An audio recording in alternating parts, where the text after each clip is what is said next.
Hello, I'm Bruce Potter, Extension Integrated Pest Management Specialist with the University of Minnesota. I'm officed at the Southwest Research and Outreach Center in Lamberton, Minnesota. The fall of 2018 was tough in southwest Minnesota. We had a lot of water, and producers had a hard time incorporating manure or fertilizer before the ground froze up. On the phone, we've got Andy Nesseth with Extended Ag Services in Lakefield, Minnesota, and also Dr. Melissa Wilson, who's an Extension Manure Management Specialist. Yeah, like you said, Bruce, it was a tough fall, and manure went on in some less than ideal conditions, and we had anything from a range of great incorporation, sweep injection type systems to things that just kind of got scratched on the surface. And a lot of producers have been asking, me and other ag professionals what the impact, of course, of poor incorporation is, not just, complete surface application, but, kind of the scenarios where you scratch a little dirt down there, as subjective as that may sound, and then maybe what the impact of colder temperatures or even snowfall on top of that manure might do for nitrogen availability here in 2019. Unfortunately, we had such a weird winter that some of these things we just don't know how it's going to react. So here we typically have our nutrient availability. So obviously there's going to be differences when you inject. That's typically, or if you incorporate within 12 hours, that's when you get our most availability. So for beef, it's about 60%, whether it's injected or incorporated within 12 hours. And with swine, it's 80% available if it's sweep injected, or 75% available if gotten in within those 12 hours.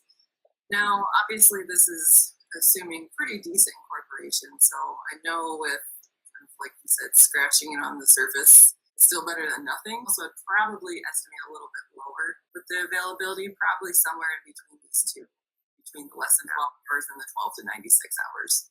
And then now when it's frozen, unfortunately, and you just can't get it incorporated at all, we still do recommend going down to this 90 or more than 4 days taking the time to incorporate. So about 25% availability and 35. Mostly because we had a pretty weird winter this year where it was cold, and then we did get some snow on top of it, which is good, but the problem is the snow didn't stay. There's been some evidence recently that when the soil is not snow covered, you can get some nitrogen losses even when it is cold. We know ammonia happens anytime it's in contact with the atmosphere, even when it's in freezing conditions, you can still get some ammonia losses. And they're minor when it's cold, but it's still more losses than we'd expect compared to when it's snow covered. And there's just a study that came out of Vermont, which just measured the nitrous oxide gases coming off during freeze-thaw cycles. And they actually found bigger numbers than they expected in hard soils. So that was kind of surprising to me. We often think of nitrification when nitrogen moves from ammonia to nitrate in the soil. We think of that not really happening in the winter when things are freezing, but it seems like in these freeze-thaw conditions, sometimes it can happen. And then again, we had 40, 50, 60 inches of snow that melted off within a couple of days. And even in some of our research plots that we had here in the Twin Cities, we saw a lot of soil movement even where manure wasn't, which means if there's manure on the surface, it's going to go with that water that moved. So I would probably be conservative and go with the lower availability rates, the 25 and the 35%. Right. Then definitely do some soil testing, maybe a pre-plant soil test, just to see if you can get an idea of whether it stayed or whether it went. And that's been a question that a lot of producers have asked too about, what can we soil test? And I'd like your opinion or advice on this. One of the things we've always talked about then is if we get it on late, and of course most of this nitrogen being ammonium, when it is applied, how much can we truly evaluate what we've lost with a soil test just because of the lack of conversion to nitrate?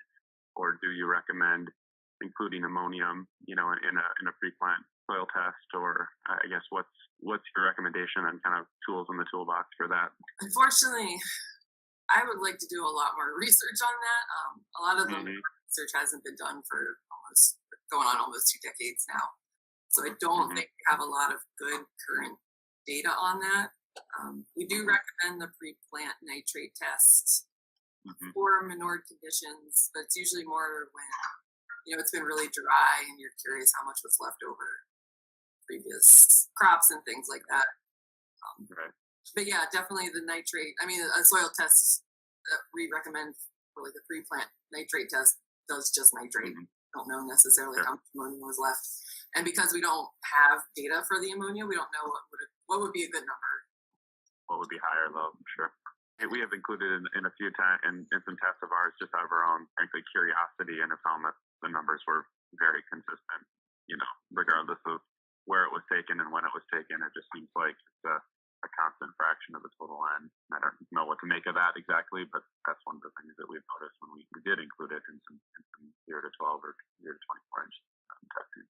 Yeah, it's definitely a pressing question in my mind, especially as we get these weird winters where they're open part of the year and then we're getting massive amounts of snow later in the year. It's kind of what happened these last 2 winters.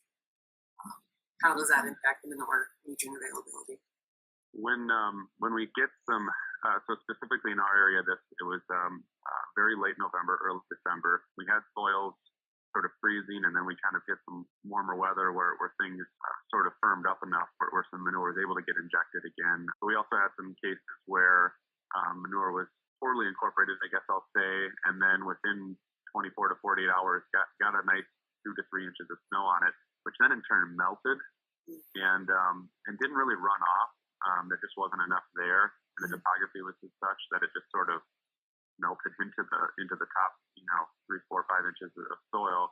What is the ability of that snow then to sort of bring that nitrate or bring the ammonium into the soil profile? Does that, I guess, can you speak on that a little bit? I know it's maybe a little bit difficult to make a broad general statement on it. Yeah, anytime you can get some of that back mixed in with the soil, so if the snow melt water was taking it into the soil instead of sitting on the surface, and that's actually good news because that's going to preserve more of that ammonia.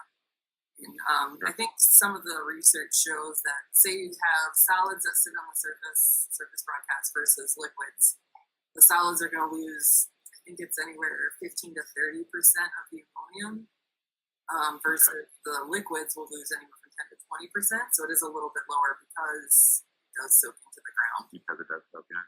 Yeah. But of course, it is always like how far did it soak in when it was. Yeah, right. Absolutely. Yeah, definitely having flat fields or more surface roughness so that you can keep that water from moving. The more likely you are to keep it in place rather than having it go from the high slopes down to the lowlands in your field or whatever, the low places. Sorry, unfortunately with manure, it's kind of it's dynamic and it does make things more difficult. And so I think the general management strategy for most producers, and I can't speak for other ag professionals, but for ourselves too, is to do something like what you're saying, is just be conservative, try and use some common sense, and soil tests where appropriate, and then we're just gonna have to evaluate next summer based on what the year is gonna bring. And I guess a lot of that strategy is also just based on how much moisture we have next summer and how that might affect the EOR, then. So this is the year where I definitely think having the ability to side dress might be a really good option. The last question we had, and I guess it's a little bit less on manure, but I think you might be able to speak on it, was just some retailers were promoting once those soils froze up, things were open because they weren't able to get some dry fertilizer applied last fall, just advocated surface spreading that and then letting that sit or letting it get snowed on or whatever kind of strategy was. Can you talk about potential for phosphorus loss, in particular, or even ammonium, in MAP or in DAP, potential for loss in that as well? Yeah, with all of it, it's very similar to manure. Anytime you're leaving stuff on the surface, if you have field where runoff is high or there's any runoff at all, it can carry that stuff away. You've got really flat fields with hardly any slope, and it just kind of settled in and it's taken down. It's like, especially as we're getting this melt water that's moving into the soil, that can carry it in. That's best, but it really depends on the field conditions and things like that. Generally speaking, anytime you can't get it mixed in, it's definitely a riskier practice or leaving on the surface is definitely a riskier practice than being able to incorporate it. That's all I had for questions. I know not a lot of it is cut and dry, and I guess that's the nature of the beast, but definitely appreciate the insight and advice. Thanks for chatting with me. Again, University of Minnesota Crops Q&A is a new format where we're trying to connect questions of producers and ag professionals with University of Minnesota expertise. We'll be doing these throughout the growing season. If you have any questions you'd like to see answered or feedback on the format, please email Emily Evans. Her email is on the screen. Thanks again.